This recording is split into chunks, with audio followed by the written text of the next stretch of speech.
ఉన్నారు మసూద్ రెడ్డి గారు. సార్ ఇప్పుడు కూటమిలోకి వచ్చేసరికి ఈ షాడో ఎమ్మెల్యేస్ అనేటువంటిది ఒక వన్ టైప్ అని చెప్పకూడదు సార్, 3 టైప్స్ చెప్పుకోవాలి. ఒకటి రెండు పార్టీలు ఉండేదాని వల్ల ఇప్పుడు జనసేన ఎమ్మెల్యే ఉంటాడు, జనసేన ఎమ్మెల్యే ఉండేటప్పుడు టీడీపీ ఇన్ఛార్జ్ ఉంటాడు. టీడీపీ ఇన్ఛార్జ్ యాక్చువల్గా టీడీపీ అనేటువంటిది సంస్థాగతంగా అది ఎక్కువ పవర్లో ఉంటుంది కాబట్టి ఆ టీడీపీ ఇన్ఛార్జి పవర్లో ఉంటాడు. ఎందుకంటే ఆ జనసేన అభ్యర్థిని కూడా అతను నడిపించేటటువంటి పరిస్థితి ఉంది దీంట్లో. ఇప్పుడు ఇక్కడ వచ్చేసరికి టీడీపీ ఇన్ఛార్జ్ ఉన్నటువంటిది షాడో ఎమ్మెల్యేగా పనిచేస్తారు. దానికి ఉదాహరణ కావాల్సి ఉంటే మీకు ఒకటి అరవ శ్రీధరు, కోడూరు నియోజకవర్గం. అరవ శ్రీధరు ఆయన డమ్మి, ఆయన జనసేన, అతను రూపానంద ముక్క రూప సార్. నాకు ఆ నియోజకవర్గంతో చాలా పరిపూర్ణమైనటువంటి సంబంధాలు ఉన్నాయి సార్. ఎందుకంటే ఆ వ్యక్తి కూడా నాకు ఎమ్మెల్యే కాకముందు నుంచి కూడా నాకు తెలుసు. రూపానంద రెడ్డి కూడా వైఎస్ఆర్ కాంగ్రెస్ పార్టీలో నుంచి వచ్చిన వాళ్ళే, అందువల్ల రూపానంద రెడ్డి గారు కూడా తెలుసు. ఇక్కడ ఏంటంటే జనసేన అనేటువంటిది పరిస్థితి బాగాలేదు కాబట్టి వైఎస్ఆర్ తెలుగుదేశం పార్టీ డామినేట్ చేస్తూ అక్కడ షాడో ఎమ్మెల్యేగా ఉంది. ఎంత షాడో ఎమ్మెల్యేగా ఉందంటే అక్కడ లోకల్గా ఉండేటువంటి కోడూరులో ఉండేటువంటి వ్యక్తులు చెప్పేది ఏంటంటే మన నాదెళ్ల మనోహర్ గారు ఒక స్టేట్మెంట్ ఇవ్వమని చెప్పని ఆ ఎమ్మెల్యే గారిని అడిగితే అన్న రూపానంద రెడ్డిని అడిగి చెప్తాను ఒకటి సార్. అదొక టైప్ ఆఫ్ అదొకటి సార్.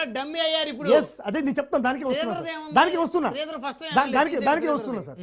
నెక్స్ట్ వచ్చేకాలకి డమ్మీ పీసులు ఉన్నటువంటి ఎమ్మెల్యేలు వాళ్ళ ఇంట్లో తమ్ముడో లేకుంటే అన్నో లేకుంటే ఇంకొక వ్యక్తో ఎవరో ఒకరు రావడం అనేటువంటిది షాడోలుగా ఉండేటువంటి పరిస్థితి.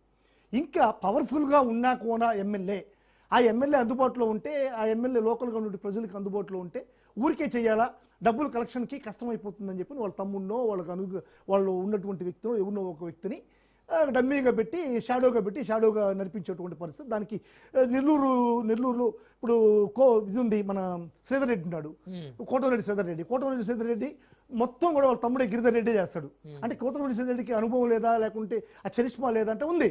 కానీ గిరిధర్ రెడ్డి ఎందుకు చేస్తాడంటే ఒక ముఖమాటం, ఎమ్మెల్యేకి ముఖమాటం వస్తుంది, కలెక్షన్లో కష్టం అవుతుంది. అందుకని గిరిధర్ రెడ్డి అయితే కలెక్షన్ చేసుకోవడానికి ఒక విధంగా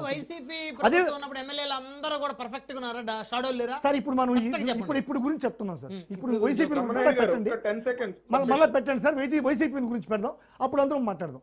ఇప్పుడు అదే విధంగా సార్, ఇప్పుడు బుడ్డా రాజశేఖర రెడ్డి గారు అందు కూడా అంతే, వాళ్ళ యుగంధర్ రెడ్డి అనేటువంటి వ్యక్తి, బుడ్డా రాజశేఖర శ్రీశైలం యుగంధర్ రెడ్డి అనేటువంటి వ్యక్తి మొత్తం చూసుకుంటాడు, nook and corner everything organised by Yugandhar Reddy. ఇవన్నీ సరే. ఈ బుడ్డా రాజశేఖర రెడ్డికి ఏమైనా కేపబిలిటీ లేదా అంటే కేపబిలిటీ ఉంది. అదే నారాయణ కూడా అదే సార్. వేరుడి విజయభాస్కర్ రెడ్డి పట్టాభి అనేటువంటి వాళ్ళు చూస్తారు, మంత్రి నారాయణ గారు. ఆయన కూడా కేపబిలిటీనే, ఆయనకి ఏం టైం లేకుండా లేదు, నెల్లూరులోనే ఎక్కువ ఉంటాడు.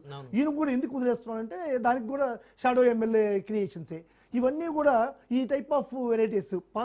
వేరే పార్టీ వచ్చి డామినేట్ చేయడం, ఇన్క్యాపబుల్ ఎమ్మెల్యేస్గా ఉండడం, ఆ తర్వాత క్యాపబిలిటీ ఉన్నా కానీ వాళ్ళు కలెక్షన్లో ఇరుక్కుంటాము, డైరెక్ట్ తీసుకుంటే మనం చెప్పని వాళ్ళ అన్ననో వాళ్ళ తమ్ముడినో లేకుంటే వాళ్ళకి అనుగా సహచరులు ఉన్నో పెట్టుకునేసి నడిపేటువంటి ప్రక్రియ. ఈ విధంగా షాడోస్ డెవలప్ అవుతారు.